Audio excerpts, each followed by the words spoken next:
Let me begin with someone I meet again and again. She's brilliant, top of her class, with the degree, the certifications, the experience. She's done everything she was told to do, and she's sitting across from me because, for the third time, she was cut at the final interview of the company she dreamed of. And she asks the question I've heard hundreds of times: what am I missing? Tonight, I want to give you the real answer. Maybe you know that feeling: the credentials, the skills, the years of experience, all of it in place. And still, the final interview ends in rejection. It happens to brilliant people again and again. So let me tell you what's really going on. You are not missing knowledge or skill or experience. What separates the people who walk into Mitsubishi, Goldman Sachs, McKinsey, or Google from those who keep getting turned away is none of those things. It is the state of their brain. And I don't say that loosely. I spent years researching memory and learning at the University of Tokyo and then at Columbia, turning that science into human growth.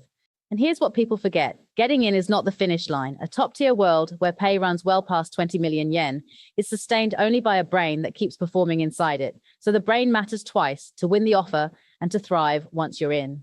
So where did your brain come from? Your brain is not fixed, it's plastic. It physically rewires itself around the experiences it receives again and again, which means it becomes optimized for the environment you've lived in the longest. And 4 environments built the brain you carry right now.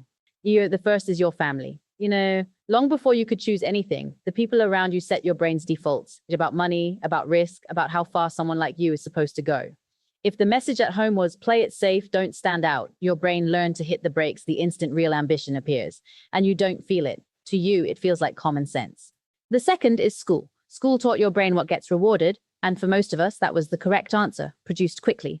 Almost none of us were trained to take a question with no answer and build our own.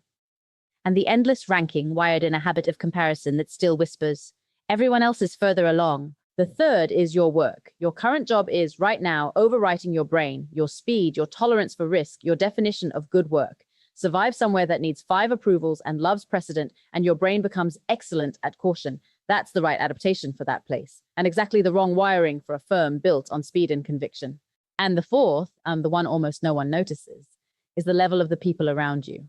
Your brain quietly sets its ceiling at the level of the room you're in, the standards, the pace, even the sense of what a normal salary is.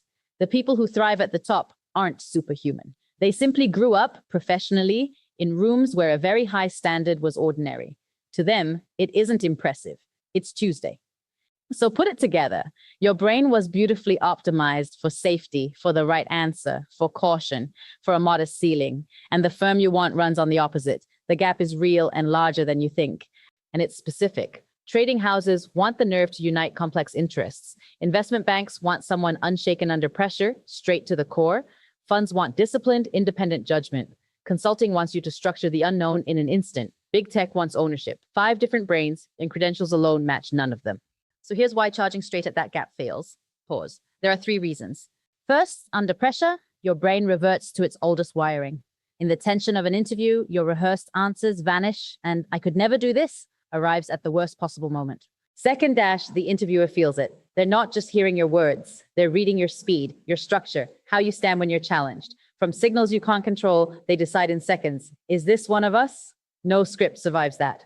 Third, and this is the painful one, most people misread the rejection. They decide they didn't know enough, so they study more, collect another credential, and charge again. But the problem was never the knowledge. They're pulling the wrong lever with all their strength. And yet, here's the hopeful part, and it's just as true. The same plasticity that wired you for your past can rewire you for your future. The brain your environment's built is not your destiny. With the right work, it can be resynchronized deliberately to the brain your target demands. And that is exactly what we do at Alpha Brain Lab in 4 steps. Step 1, we diagnose your brain.